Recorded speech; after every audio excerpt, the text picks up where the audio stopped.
Great to have you here on the first Sunday of a brand new series. That's always a wonderful time to invite family and friends to come and join us and be a part. We're using our Facebook page. I want to encourage you to take advantage of this. If you haven't already liked the Facebook page, it's at Facebook, the point/IN, and you can like that page, and then you'll see notifications there. I share those myself throughout the week, and at that location, you'll be able to like the events that we're going to be posting, which we're going to be posting events as every series comes up over the next few months, and each week and each service time. So you can actually invite somebody to the specific service that you'll be attending on a specific day.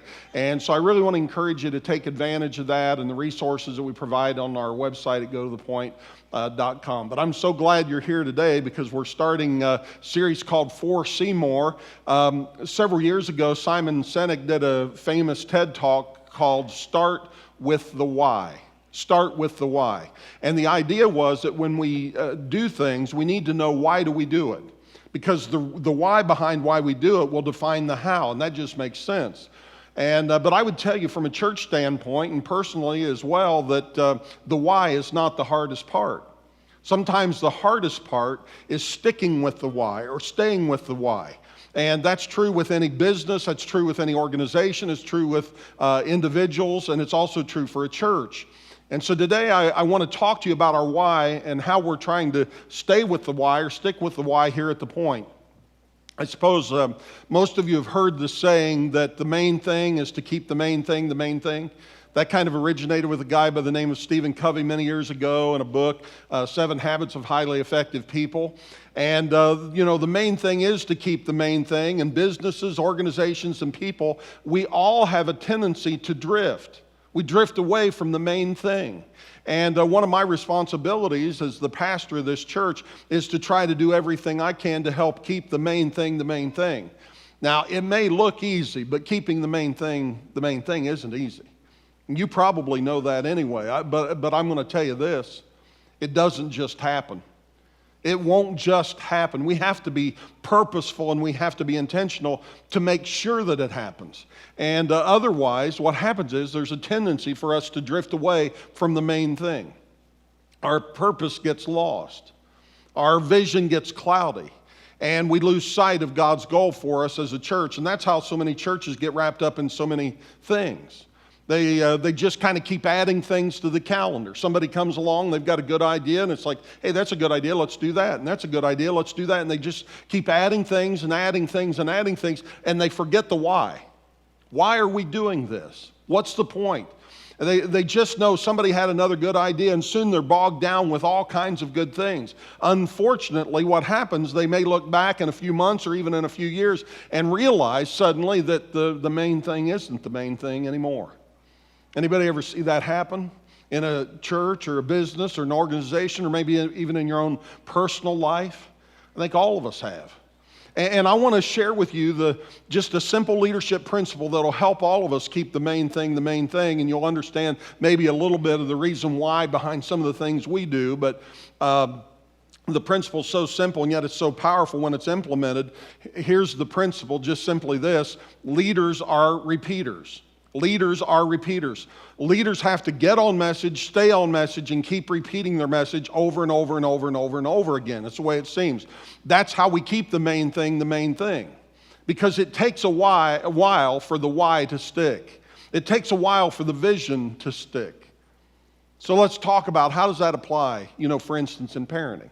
That's an area where a lot of you can connect. How many times, parents, we'll do a little poll here this morning. If you're a parent, how many times do you think you have personally said this statement? How many times do I have to tell you? How many parents have said that more than once in your life? How many have said it more than 1,000 times? I mean, that's just about everybody that's ever been a parent. How many times do I have to say it? How many times do I have to tell you to clean up this room? How many times do I have to tell you to pick up your clothes? How many times do I have to tell you to take out the trash? It just goes on and on. We're not going to go there this morning, but I can just imagine that some of you have said something like this to your spouse. And it starts out by saying, honey. Don't just say it. You got to, honey, How many times do I, and then you fill in the blank. She said it to me, I didn't say it to her. I want to be clear on that. We're not going to go there.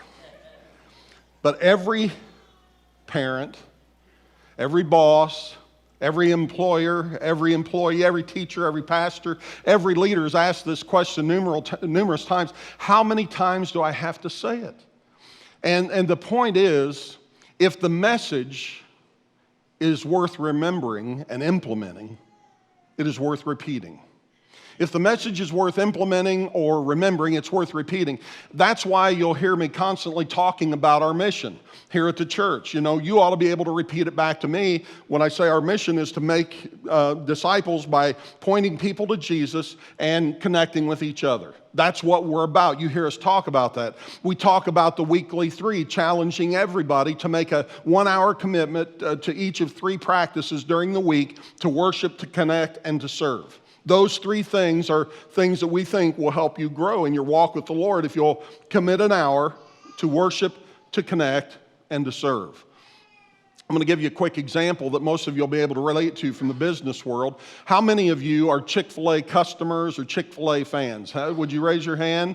That's a good number of people. I was reading an article about Chick-fil-A again this week. Just happened to see it, and it was about the very point that I intended to make today. But when you say thank you at Chick-fil-A, what do they say back? I mean, have they done a good job or what? I mean, you hear somebody say, my pleasure, you think Chick-fil-A. Well, the late founder of Chick-fil-A, his name was Truett Cathy. I'd heard him speak on several occasions. He launched this idea many years ago at the company's nationwide convention and had all the franchisees and the staff and everybody there. And you could just imagine his disappointment after he's launched this in front of everybody. And then he started visiting stores and going around and talking to people, and he would say thank you, only to hear them say, you're welcome. That's the only person that's ever been disappointed in hearing somebody say, you're welcome, because he didn't want to hear you're welcome. He wanted to hear my pleasure.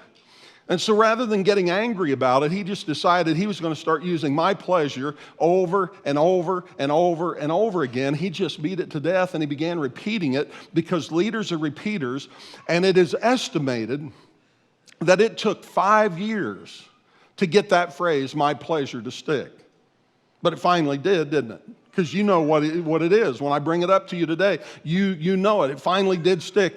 And for many of us, whenever we hear the words my pleasure, even outside of Chick-fil-A, we think of Chick-fil-A.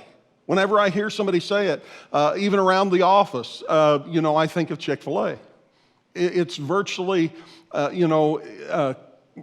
a natural thing for my mind to go right there because I've heard that so much at Chick-fil-A and heard him talk about it and saw an article again, like I said, on that very thing this week.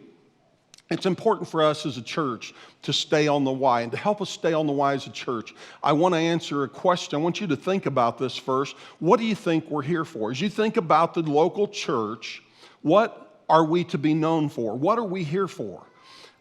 This is a great question, I think, for any organization. If you're a business person here today, it's a great question for you to ask your team. It's a great question for you to ask customers to see if they're experiencing what you want them to experience. And it's also a great question for a school or for us individually. It's certainly a great question for a church. What do we want to be known for? To help answer that question, it's helpful to get some outside perspective in terms of what a business or what an organization is currently known for. And we're gonna take the church in general, not just this local church, but what does the church in general want to be known for? And there are lots of answers to that question. And it's especially interesting to get the perspective from somebody that doesn't attend church. Back in July, I was working on this series, and I did a Facebook poll, and I just asked that question. And it was interesting to read the responses and to hear from people who were outside the church, what they perceive the church is all about and what the church is here for. This may be a generalization, but in many cases, people are more familiar with what the church is against than what the church is for. That may be true for you. That may be true for some members of your family or people you work with. And it may be true on an even broader scale for those who are outside the church, which is a sad commentary in and of itself. And if this is true, and I think it is for a lot of people, is it any wonder so many people want nothing to do with the established church? I mean, some people perceive it like this: church isn't for me, so I'm not for the church. Church isn't for them because the church isn't for them. You see what I mean? I mean, let's take this guy on the screen for example. This guy this morning, this picture was just taken this morning. Church isn't even on his radar. I'm kidding, it wasn't just this morning. Church isn't even a remote consideration for him. Let's keep that up there for a minute. I was looking to see him, not me. There he is. Did you get it? I have put that in there. Church isn't even a remote consideration. I thought that was really... have to have the picture there to make sense of that. I don't want you to miss the point, though, because this is not about church attendance. It's about fulfilling the calling that we've been given as a church. And our role is to shrink the gap between the guy on the couch and church. I mean, how do we shrink that gap between him and the church? Ultimately, we want to shrink the gap between this guy and God. And so the question is, how do we do it? How can we connect with him in a way that's meaningful? How can we reach him with the love of Christ? What can we do to effectively point him to Jesus? And it's not just about this guy. It's about everyone that's not connected to a Bible-teaching church. It's about men and women and couples and single adults and children and students. It's about everyone. It's about the people that you work with. It's about the people in your neighborhood. It's about the people at the school that you attend. How do we shrink that gap between them and God? How do we shrink the gap between them and the church? How do we do it? And the reality is we're not the first ones to wonder about this. In fact, the first century church talked about this in Acts chapter 15 at a thing called the Jerusalem Council. And the New Testament church was beginning to reach Gentiles, not just Jewish people. They were reaching Gentiles. And so Paul and Barnabas come along with some other New Testament church leaders. They were sent to Jerusalem to address some key issues. They were there at the official first gathering of church leaders that were coming together to discuss polity and practices in the church. And I think this is how church conferences, church gatherings, district assemblies, all that kind of stuff, conferences, how all that got started. It's in Acts chapter 15, and we're going to begin reading in Acts chapter 15, verse 7, where it starts out by telling you everything you ever wanted to know about church conferences and conventions and all of that, where it says, after much discussion. Does that sound like any meeting you've ever attended? After much discussion, Peter got up and addressed them at this council. He said, brothers, you know that some time ago God made a choice among you that the Gentiles might hear from my lips the message of the gospel and believe. Now, Peter went on to explain that God made no distinction now between Gentiles and the Jewish people.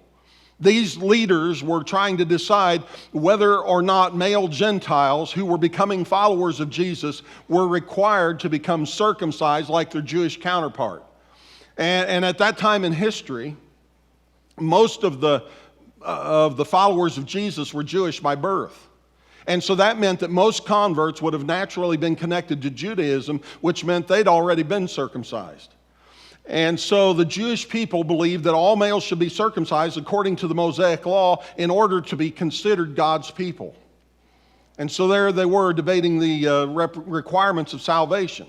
That was the point of their discussion, as maybe out of touch as that seems for us today in that culture and in that environment, in that setting. That was the climate of the discussion. They struggled to get their hearts and their heads around this idea that Jesus completely, once and for all, fulfilled the old covenant. It was done. In the old days, Moses was their guy, but those days were over. Someone new had come, something new had happened, and so they're trying to blend this old covenant and this new covenant thing and trying to figure it out. And there in that setting, Peter declared that God had thrown open the doors of the Jesus movement to outsiders. Everybody's in. Everybody's welcome. Divine approval, once reserved for the Jewish people, is now available to everyone. And that's why Peter said what he did in Acts chapter 15, verse 11. He said, we believe it is through the grace of our Lord Jesus that we are saved just as they are. See, the case had been made. Peter's pointing out that even the Jewish people, even they are saved by grace. And that's when James, the brother of Jesus, stood up and he said this in Acts 15:19. He said, it is my judgment, therefore, that we should not make it difficult for the Gentiles who are turning to God. I want to keep that text there for a minute. It is my judgment, therefore, that we should not make it difficult for the Gentiles who are turning to God. Can you imagine the sigh of relief that came from every Gentile man who wanted to follow Jesus? They're like, oh, good. I'm so thankful. I can't help but wonder where the church would be, though, if we had kept this idea front and center from that time to this. Let's not make it difficult for the people who are turning to God. See, the law of Moses was no longer the go-to source for Christian behavior. Salvation would come by grace through faith in Christ alone. It was a new day in the church. There was no longer a need for all these customs and all these rituals and all these laws for people to be able to come to God. See, Jesus opened the door once and for all to a relationship with our Heavenly Father. I want you to think about that. Jesus opened the door once and for all to a relationship with our Heavenly Father. And that's why James said we shouldn't make it difficult for the Gentiles or anybody else for that matter to turn to God. And so I want you to think about this as a church today. Our goal should be to remove obstacles. Now, I want to be clear, that does not mean water down the message. Our goal, though, should be to remove obstacles, unnecessary obstacles that keep people from Jesus. So think about that guy on the couch, or that crowd of people we pictured before you. Or think about your friend, or your coworker, or your neighbor, or whoever. We don't want to make it difficult for them turning to God either, right? I mean, that's our desire. How do you create a church that people like them would love to attend?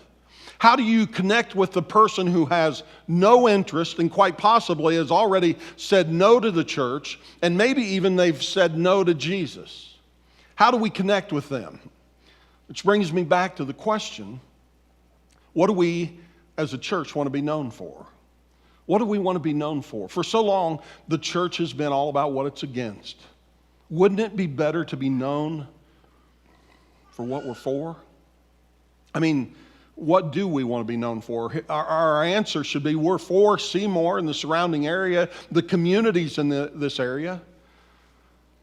I think we would be able to say with honesty, we're for the schools where our kids attend. We're for the businesses of this area. We're for the people, children, youth, and adults of all ages. And I don't want you to miss this. I hope you'll write it down, even if you're not taking notes. The reason we are for people is because God is for people. That's why we're for people. We're for people because God is for them. Today we're launching something more than a series. We've been talking about this series, but we're launching more than a series. We're launching a movement. And in doing so, we're hoping to be able to create three things. Whether it's with the guy on the couch or with the people like him who are on the fence when it comes to church, we want to create three things. With Acts 15:19 in mind, we want to make it easy for people to turn to God. That's why we're going to do these three things. First of all, we want to create common ground. We want to create common ground. For many people who don't go to church, they don't feel like they have anything in common with people who go to church. They don't get it. They don't see any connection. And nothing could be further from the truth because we have so much in common. I mean, think about this. We have so much in common with people who don't go to church. I mean, we live in the same area. That's in common. We all want the place where we live to be a great place to live. That's in common. That's why when we're serving, we're not just serving in the church. We're serving beyond the four walls of the church. I mean, we have numerous volunteers that are a part of this church family that are serving our community in so many tangible ways. They're involved in things like Clarity and Provisions and Anchor House and Schneck Medical Center volunteers and Grief Share and Hospice, and multiple families within our church are providing foster care. So many are serving as court-appointed special advocates. We have several people on boards and committees throughout the community, including every school and every sports league, the Boys and Girls Club, Big Brothers and Big Sisters, and so much more.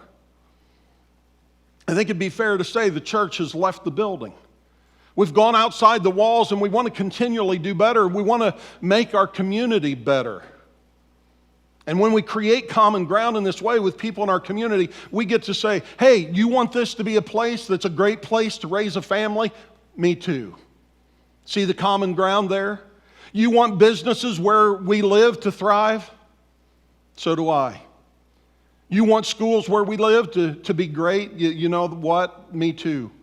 You want the parks to be clean and the community to be appealing? Great. Us too. We're all in the same boat. See how much we have in common? For far too long, the church has either had an adversarial relationship with people who don't go to church, or there's been no relationship at all. And so we want to acknowledge what we have in common. And that common ground is going to allow us, secondly, to create some conversations. We want to create conversations, and the For Seymour movement will help us create those conversations. And there are lots of ways we're going to do this. We want to create opportunities for people to talk about. And one way we're going to do that is by our pay it backwards idea. Before you leave today, we're going to offer you a magnet.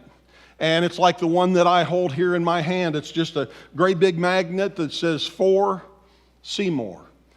And we believe these magnets are going to create some conversations, because we're going to ask you to put these on the back of your car or back of your truck or back of your motorcycle or whatever you drive, and put that on the back. And then when you go through a drive-through someplace this week, and we're going to ask you to do it on purpose sometime this week, and drive through and pay for the person's drink or food that's behind you. That's why we call it pay it backwards. And as you drive away, the person's going to see that you're For Seymour. They're going to see that magnet, and they're going to know you just paid for their food or for their drink, and it's going to be a big deal. That way they'll be able to tell people when they get to work or when they get home, or maybe even post it on social media that, hey, somebody with a For Seymour magnet paid for my meal. Somebody bought me a coffee or a drink or whatever. That's one way we create conversations and common ground. And then comes God's part. God begins to use these common ground conversations to create connections.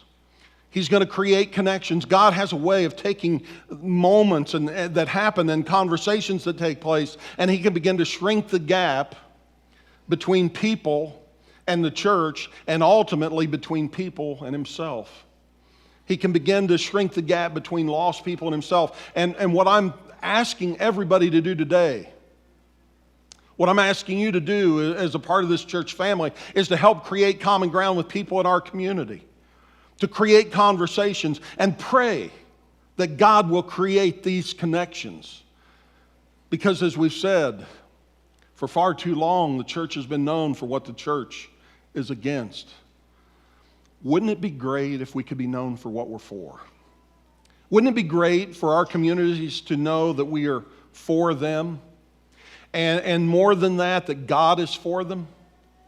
I mean, that's what Acts 15 is all about. And so here's the question I think every church should consider. If the church ceased to exist, would the community even notice? If the point didn't exist, would our community even notice? Because when a church is for their community and for the people, and when there's this deep and sincere desire to introduce others to the love of our Heavenly Father, the church can become a community partner in a very, very beautiful way. So I want to invite you to get involved, and I hope everybody will participate. Will you help us show our community that we are for them because God is for them? And folks, I'm going to tell you, this isn't a new message. It's been the message of the church since the beginning. We're just making a decision to rally around that three-letter word, for, to communicate it in a way that connects with our community today. This is about pointing others to Jesus. It's about connecting with them. It's about what they care about and what we care about. It's about keeping the main thing the main thing. And I want you to see that this is our why. See, our why is Jesus. He's why we exist. He's why we do what we do. Pointing to others to Him, that's just what we're about. And this is not to be just a Sunday-only experience. I hope you realize that. Every single one of us can be a part. James said it so well there in Acts 15:19.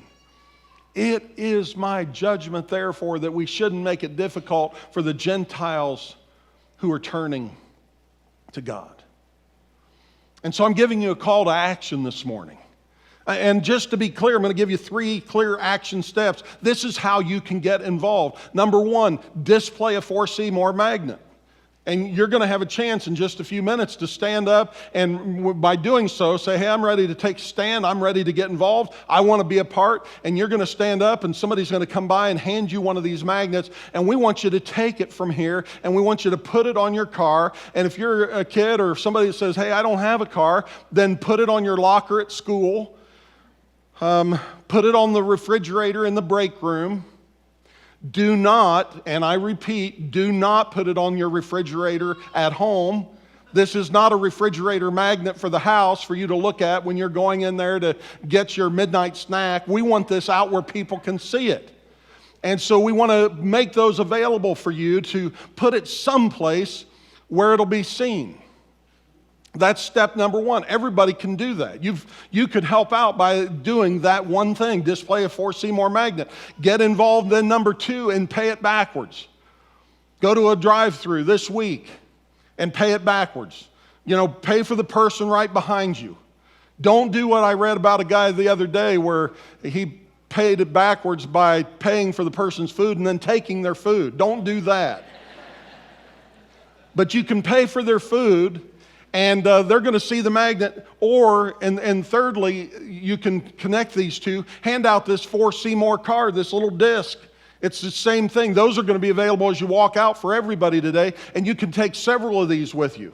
As many as you'll use, take them with you. And you may leave it there at the drive-thru and say, hey, give this to the person. Instead of giving them their receipt, give them this card that says For Seymour to remind them that we're for them. See, perform a random act of kindness. And then just give them this little disc, this little cardboard disc that says, hey, we're for you. We're for Seymour. These cards are going to be available to every person, as many as you need, and you can just be creative in how you're going to use them this week. I've already been thinking about this. I was, over at Walmart the other day, and somebody had to go way back. We were right between the corral and the store, and so they've got their cart, and I could tell they were debating, and it's like, hey, I'll take care of it. And they were shocked.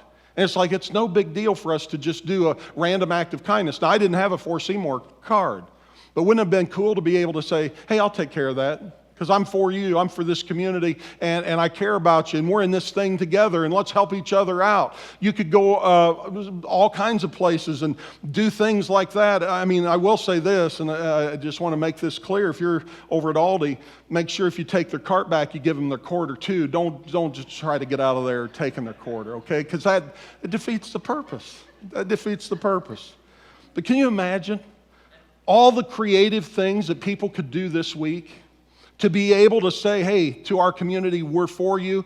This is not about promoting the church. You're not going to see, hey, go to thepoint.com on the front or the back of the card. It doesn't say anything about the church on the magnets. That's not what this is about. There may be conversations about that, but that's not what this is about. This is about loving service of people. It's about living a life of service. It's about pointing others to Christ just by the life that we live and showing them that we care. And this month we intend to flood the community with this message. There's going to be lots of opportunities, and we have some cool ideas that I can't wait to tell you about next week, but we want to invite you to do something.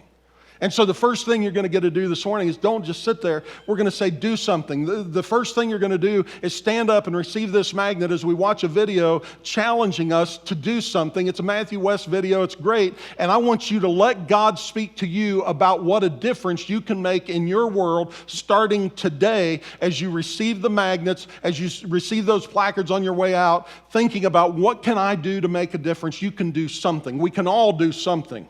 And so if you want a magnet, as the video begins, I want you to stand up and then think about how you can make a difference in your world starting right now.